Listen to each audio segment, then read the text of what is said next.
Meu nome é Antônio, tenho uma loja na Santa Efigênia, tenho amizade com delegados, promotores, juízes e clientes. Todos me chamam de neguinho, não vejo maldade nenhuma, nem preconceito. Acho muito interessante e muito carismático o jeito que eles me tratam. E gostariam que todos fossem lá, tratassem eu do mesmo jeito. Não importa que seja branco, que seja loiro ou que seja ruivo. E todos que forem lá vai ser bem recebido por um rapaz que é de cor e gosta de todos, com muito amor e com muito carinho. Muito obrigado. O Neguinho terminou Legal, com esse legal. slogan.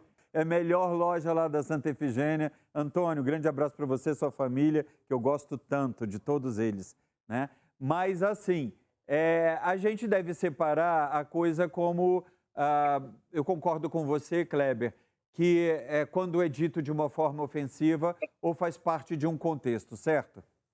Sim, Não é? concordo, porque também tem assim, eh, tem certas coisas que ao longo do tempo meio que não é que se tornaram cultural, mas não deixaram de não se tornar cultural, já é voluntário ou involuntário, às vezes sai naturalmente. A gente entende, a gente compreende, né? Como eu falei, eu não me sinto ofendido, né? Eu apenas dei um exemplo aqui do que a gente passava um tempo atrás.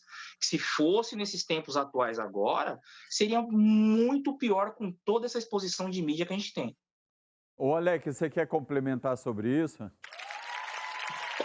Bom, é todo um processo de reeducação, né? Quando eu falo reeducação, é você informar a pessoa sobre a arbitrariedade que ela está cometendo de forma totalmente involuntária, né? A questão da palavra negrinho, com certeza, não há nada de ofensivo do ponto de vista direto, mas indireto, ou seja, colocar sempre a pessoa na questão do diminutivo, né? Do menor, né? Ou seja, do mais baixo.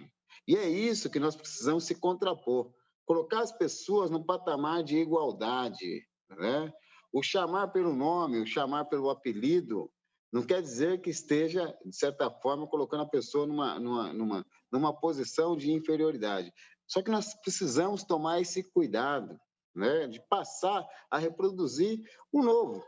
Estamos num novo momento, numa nova fase da história brasileira. E a história brasileira, essa nova fase da história brasileira, precisa do quê? De equivalência, de respeitabilidade. Dentro dessa respeitabilidade, se vai e se vale da igualdade. E a gente precisa, na verdade, o quê?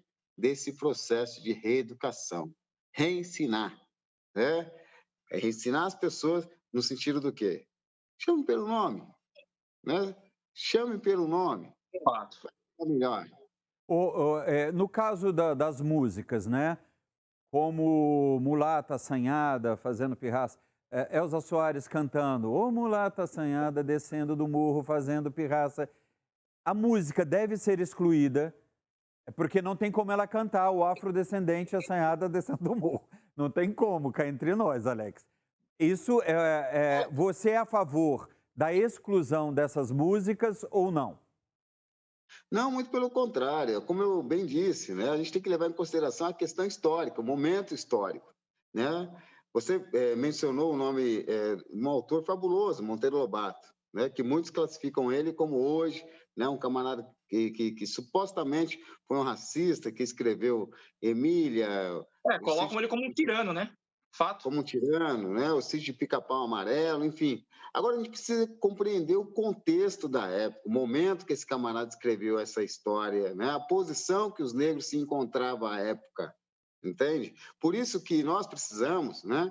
E estamos lutando por essa reivindicação, para que essa ótica daquela época de Monteiro e da época da Elza Soares seja mudada, seja modificada, para que a nossa sociedade não viva mais no passado do século XVIII e século XIX, mas viva o novo de pessoas, por exemplo, como Silvio Almeida, né?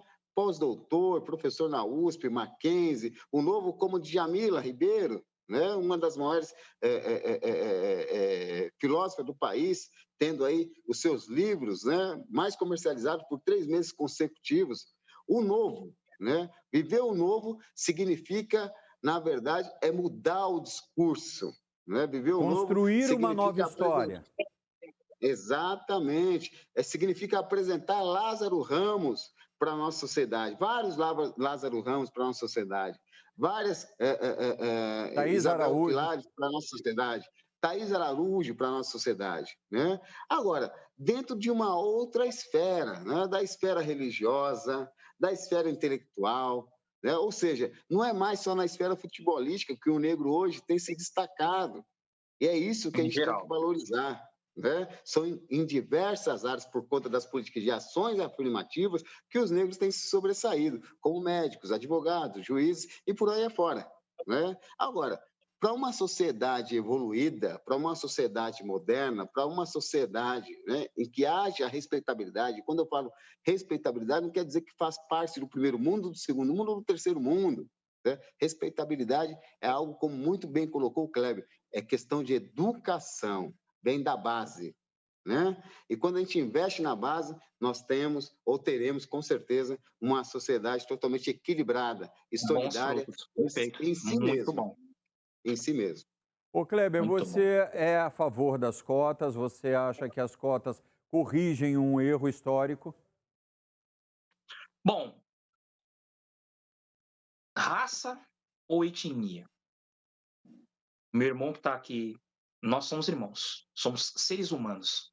O osso é branco para todos e o sangue é vermelho para todos. Por que cota para um ser humano? Raça negra?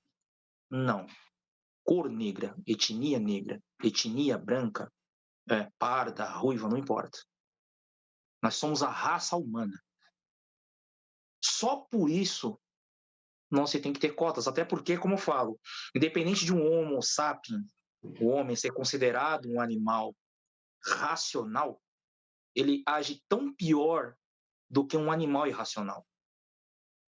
Né? Porque eu vou entrar numa classe de estudantes ao qual serei limitado a 5 pessoas. Inclusive, isso acontecia nos Estados Unidos até pouco tempo atrás, aí, década de 40, década de 50, que os negros tinham que sentar no fundo do ônibus. Nas Né? igrejas Tinha também. locais...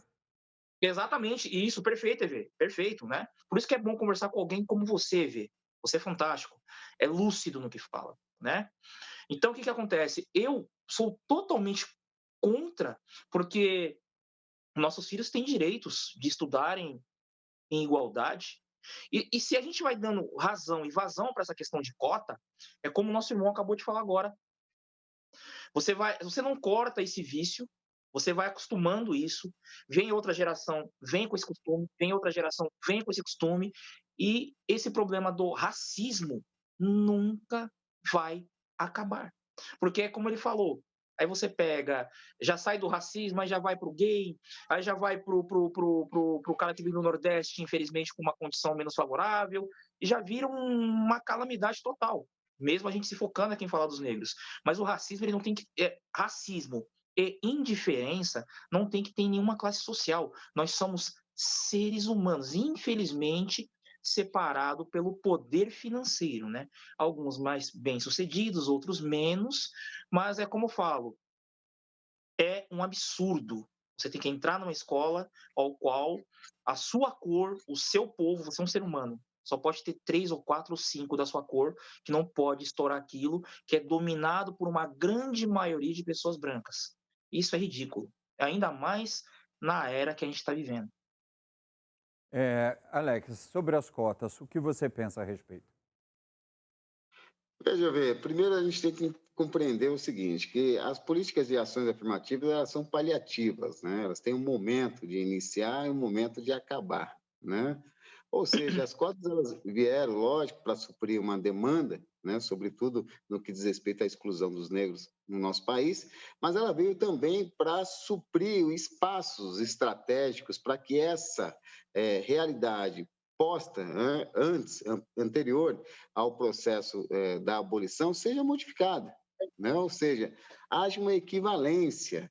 Não dá para a gente trabalhar a questão, por exemplo, de equiparidade, não dá para a gente trabalhar a questão, sobretudo no que envolve a meritocracia, se o nosso ensino, né, ele já tem uma separação entre o privado e o público, né? Ou seja, a educação que o jovem recebe no nosso país, ela tem uma diferença. E essa diferença, no momento do vestibular, ela faz né, todo um processo que faz com que o jovem que tem acesso a uma melhor educação ocupe espaço dentro das universidades públicas, as consideradas ou as principais universidades do país. Então, a cota, na verdade, né, as políticas de ações afirmativas, elas vêm para suprir durante uma temporalidade, né, de uma necessidade de uma sociedade que sempre foi excludente, sobretudo com a população negra, sobretudo com a população periférica. Então, durante um período, como ela é estabelecida, talvez em torno de 20 a 30 anos, ela se faz necessária,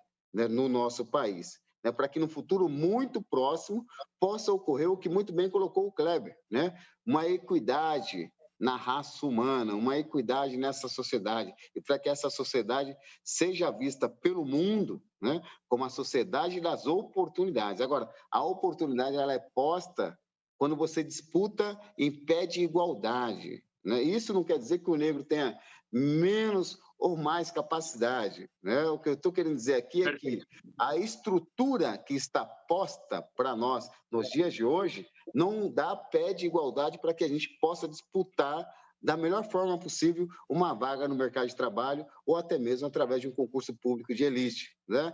Só vou fazer um pequeno adendo.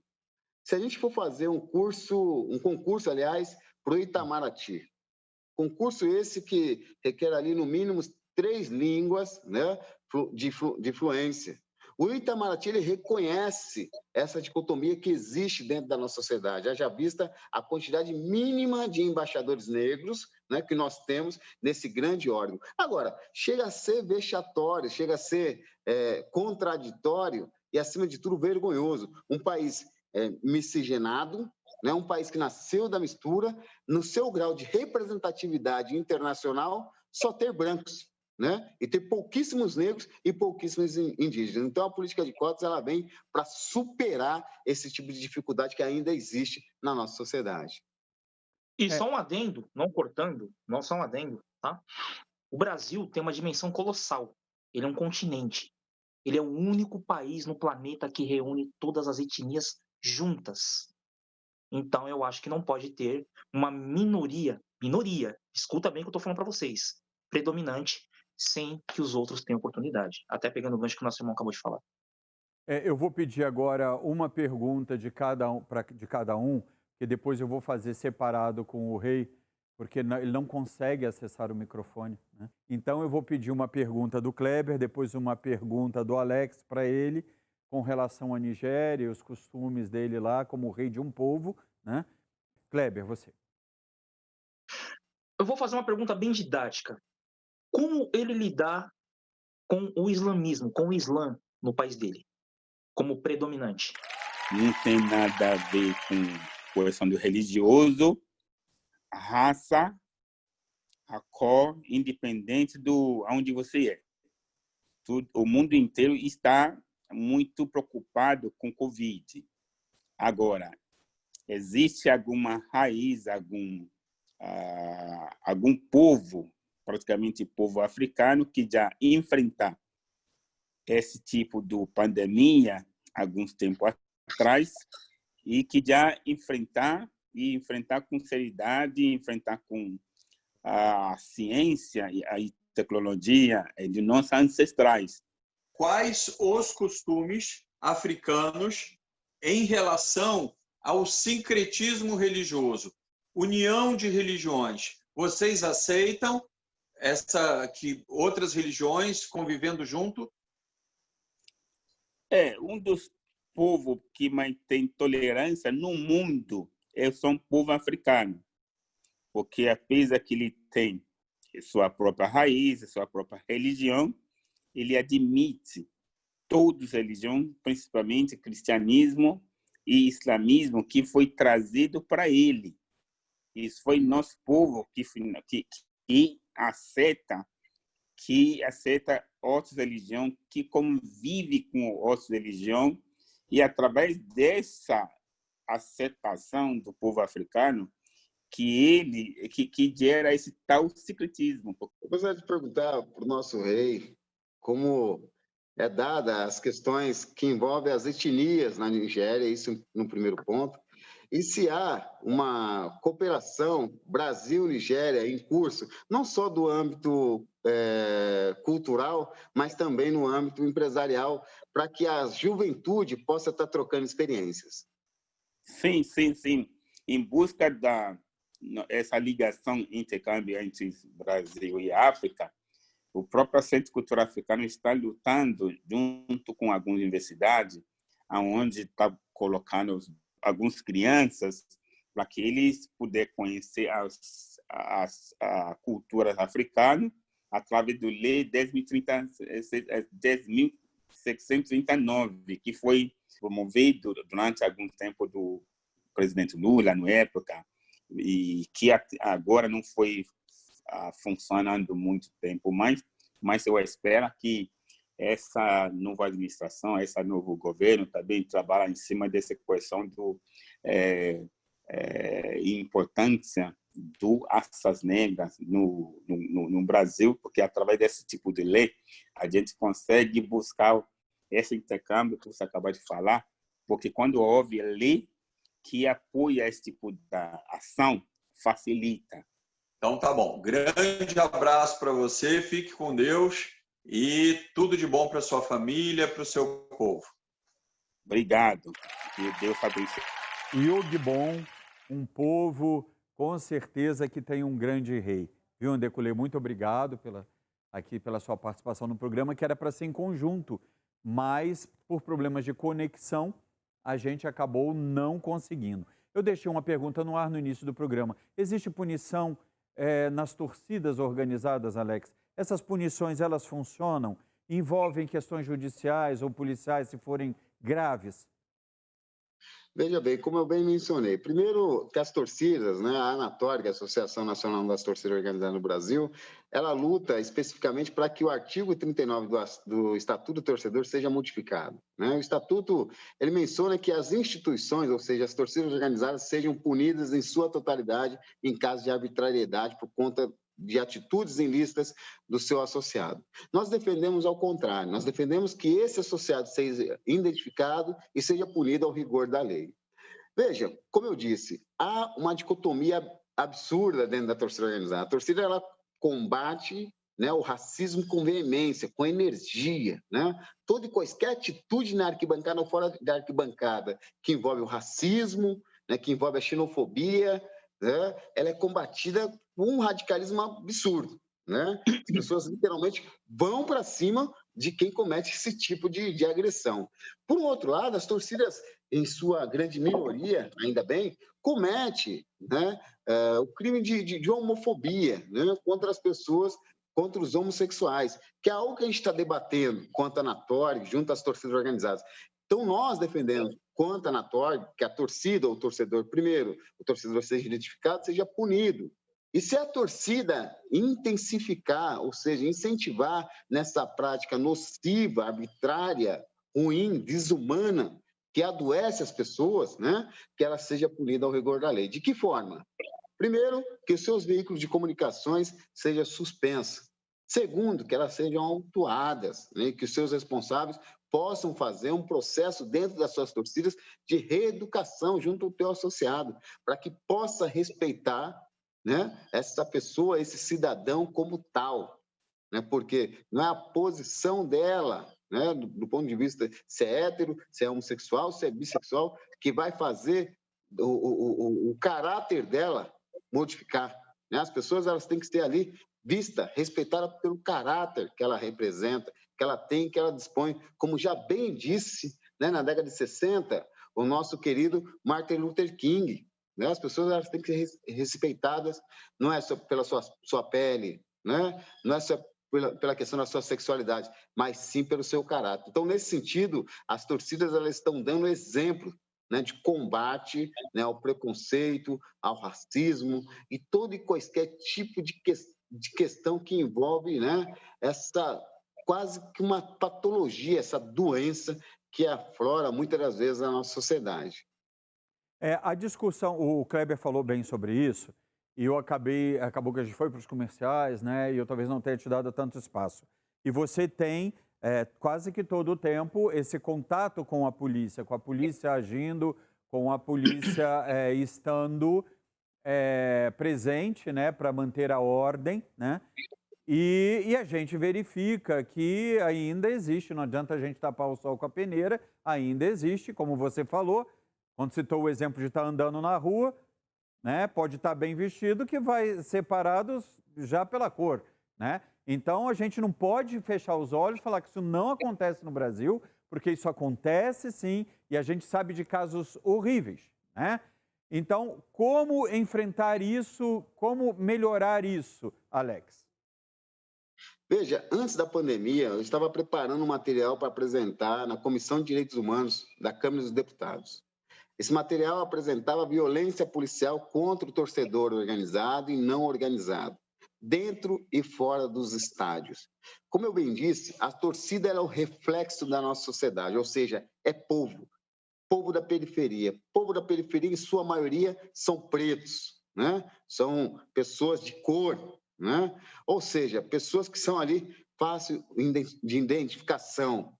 Ou seja, a polícia em si, ou seja, o baixo clero, soldado, cabo, eles agem, na maioria das vezes, com essa energia exacerbada que, graças às redes sociais, graças aos telefones celulares, estão expondo para a nossa sociedade o que já acontecia há 10, 20, 30, 40 anos nas periferias das grandes cidades do nosso país, né? Agora, nós precisamos fazer justiça. Justiça no sentido do quê?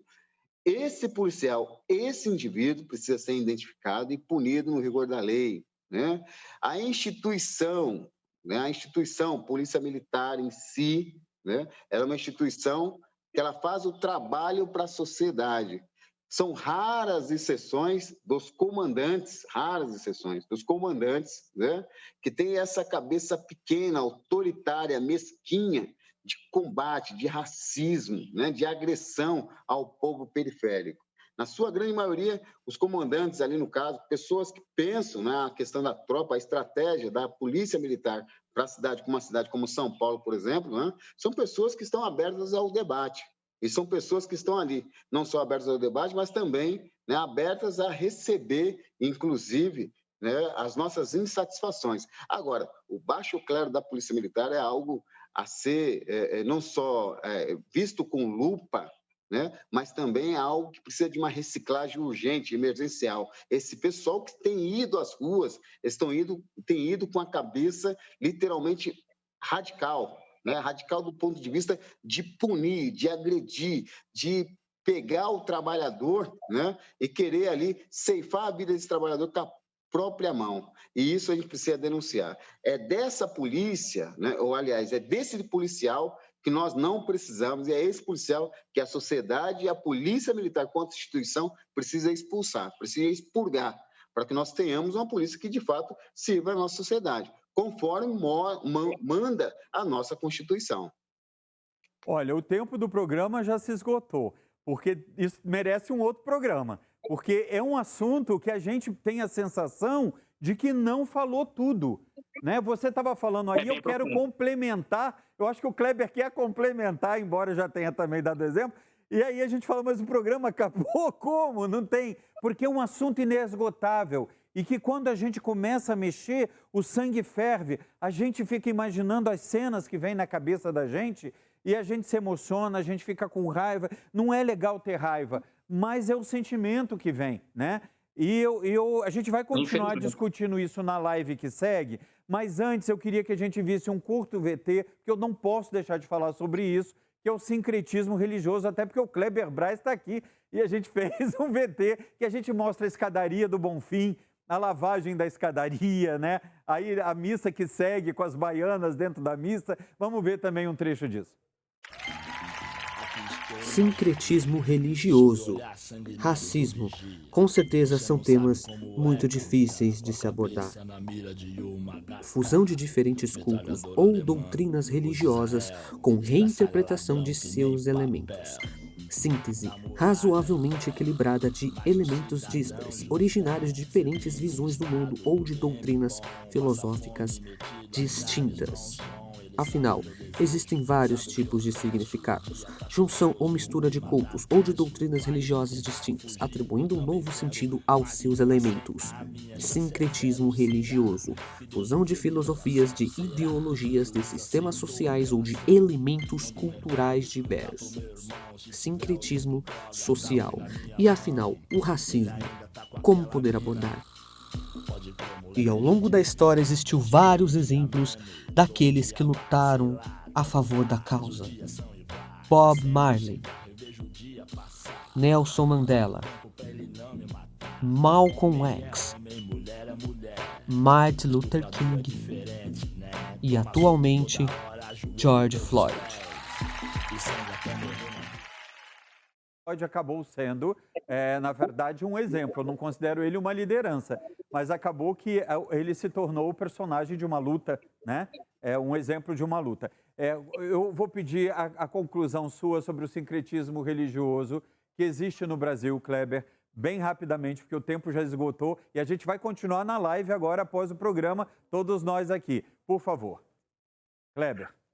Sincretismo é a vitória de um povo sofrido, num povo que foi escravizado, num povo que foi obrigatoriamente ter que adorar outros deuses, mas que soube com muita inteligência e sabedoria mesclar essas culturas para uma convivência pacífica, que é o que o nosso país deveria fazer. Todos nós, independente de credo, cor, etnia ou raça, como algumas pessoas gostam de mencionar, de uma convivência em paz. O sincretismo, ele é isso. Sincretizar tudo. Rapidamente, Alex, você também, que nosso tempo já esgotou.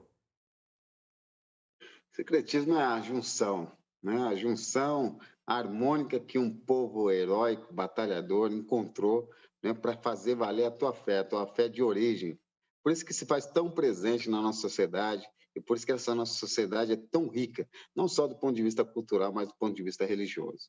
Na live, talvez o Rei também, o Deculê, esteja com a gente, né? Não vou garantir por causa da conexão lá na Nigéria, mas o Kleber também vai poder responder também a vocês as perguntas mais a respeito de coisas que ele falou para mim que vai se permite fazer hoje a meu pedido. Sem problema. E você tenha muito sucesso na tua casa, que fica num bairro de São Paulo conhecido, né? Você quer falar a respeito rapidamente? Freguesia do Ó, isso, no bairro da Freguesia do Ó. Sim, que é muito bonito lá. Todo mundo sabe que todo mundo sabe que eu professo a religião católica, né? É a minha denominação litúrgica. Eu tenho um profundo respeito por todas as religiões que movem esse país. Eu sou do Rio de Janeiro, fui criado numa família onde eu aprendi a respeitar a religião de cada um e gostar, inclusive, conviver.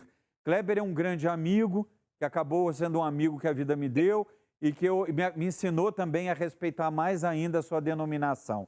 Gente, a gente segue aqui nessa live e eu vou terminar com uma música clássica que ela é icônica, essa gravação, que foi uma criação de um ídolo meu, que é Michael Jackson, e também do Lionel Richie, que é USA África, né? Que foi a primeira, agora já teve várias versões de War the World, mas essa é a primeira, que a gente tem ela recuperada em HD, a gente termina enquanto a gente se prepara para a live. Meus amigos, muito obrigado pela participação no programa e a gente continua junto aqui, vem com a gente. E eu já ia me esquecendo, se inscreva no canal do YouTube EV Sobral TV, recordes essa semana mais uma vez, com o número de pessoas. Aliás, o meu endereço EV Sobral TV é para todas as redes, Instagram, Facebook, eu já ia me esquecendo. Vocês se inscrevam no canal que vão ter grandes sorteios esse mês, hein? Já sorteamos coisas muito legais no mês passado e esse mês coisas mais legais ainda para quem se inscrever e assista a gente lá ou no Instagram EV Sobral TV. A gente já volta. There comes a time when we heed a certain call, when the world must come together as one. There are people dying. Oh, when it's time to lend a hand to life, the greatest gift of all.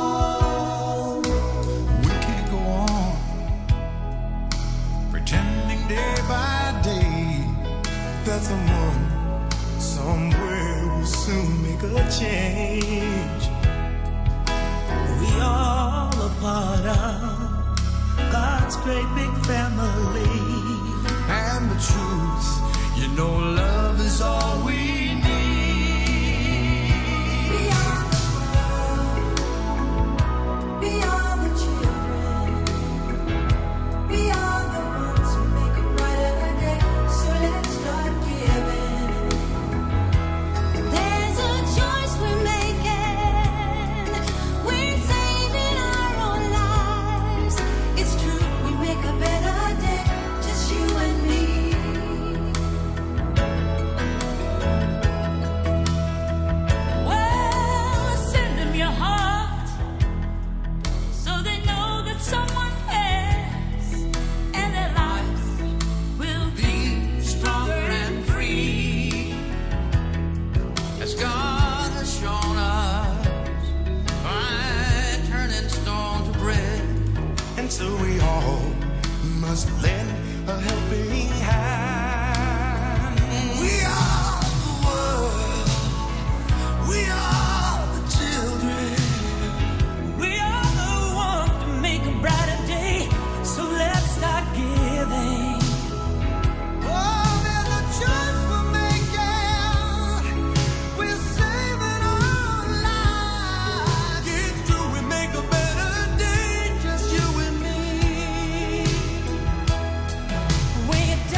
E caso você não tenha Instagram, você poderá acompanhar já daqui a pouco pelo nosso canal do YouTube.